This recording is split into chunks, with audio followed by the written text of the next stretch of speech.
What's up, guys, and welcome back to the Sowdev podcast. I'm super excited today. I hope you know what we're talking about based on the title. I figured it couldn't be more obvious than that. Anyway, we have a guest with us today. Say what's up, girl. What's up, y'all? It's Mariah. Happy to be back on the podcast again with y'all to get into some tea tonight. Sorry I stuttered, but we're getting into some tea tonight. Ooh, ooh, ooh. I'm super excited about the tea. But before we get into this tea, y'all, make sure you go ahead and follow us on social media at mainly_Mariah_ on Twitter and Instagram as well.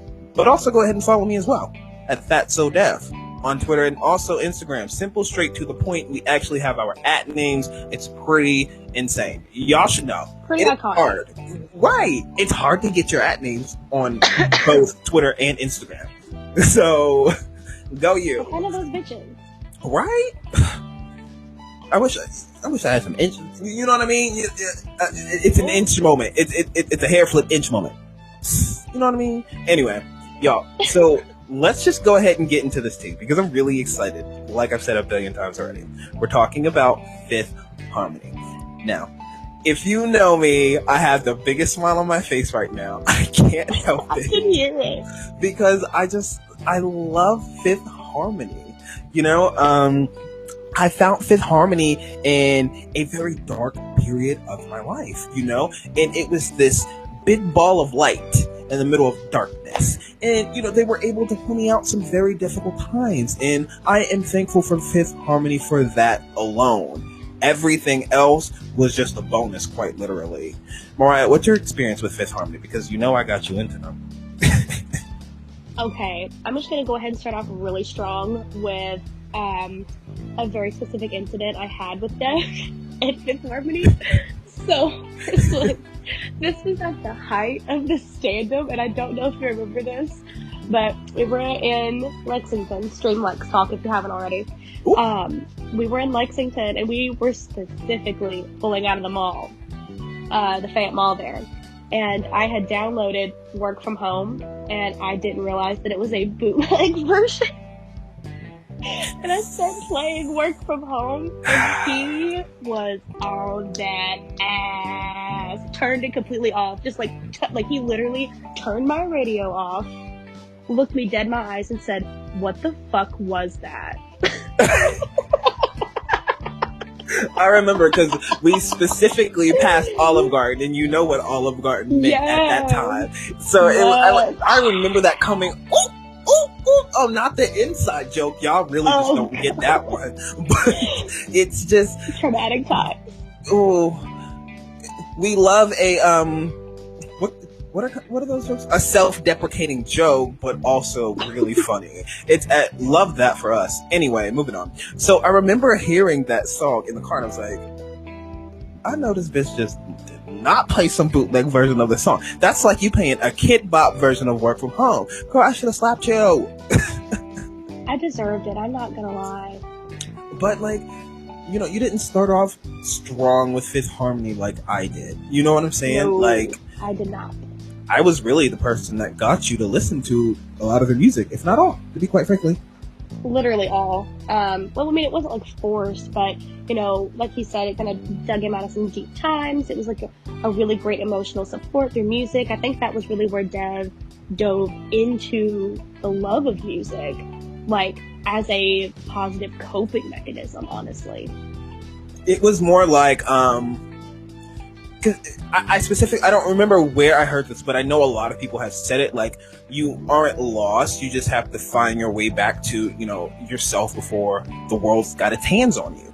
And for Fifth Harmony, it was a huge moment like that for me. And that's why a lot of people didn't understand why I loved Fifth Harmony so much, because Fifth Harmony was really the moment that I had found myself back into my musical form, my performance form. You know, cheerleading really kept that alive, but Fifth Harmony brought that back to life. You know, I felt my love for music, for singing, for dancing, for being on the stage. You know what I'm saying? So Fifth Harmony really provided that for me. That's why I was like, look, these are my girls. At the end of the day, I don't really care what you're saying, blah, blah, blah, blah. And, you know, because we're not really going to address this girl throughout this podcast, I'm just going to go ahead and, you know, we're going to address it now. Okay? You caught it before I did, because I literally know. opened my mouth to say the four of them are just so iconic. Like, I that know. was literally what I was I going to know, say. and I don't want to set, like a shady tone on this podcast, because this podcast is not, to shade whatsoever. So I'm going to go ahead and say, Fifth Harmony was what it was back then for me. She became who she became. And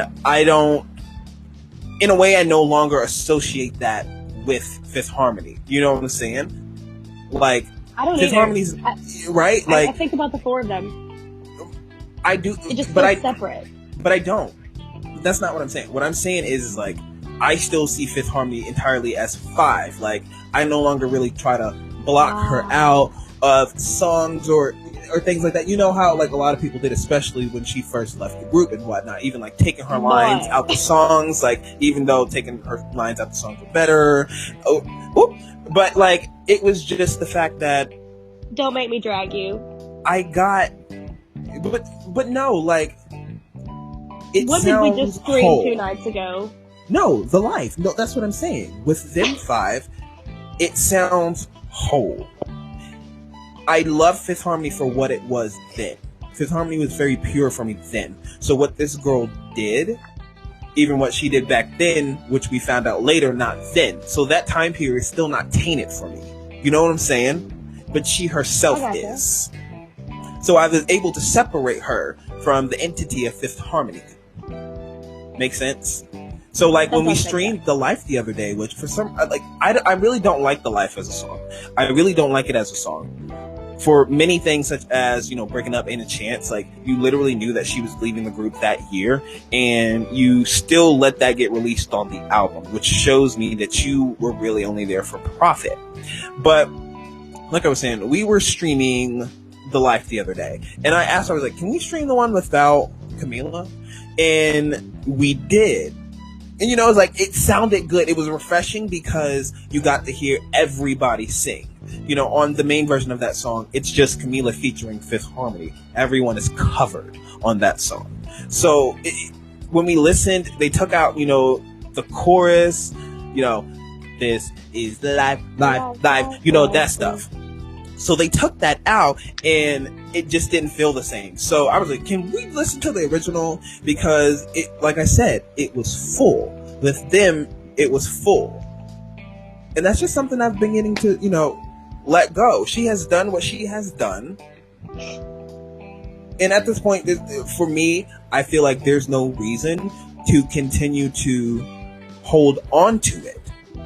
I don't. But when the bitch pops up, like, I'm side-eyeing every chance because we're not fucking with that until this girl, finally fully acknowledges and carries what she has done.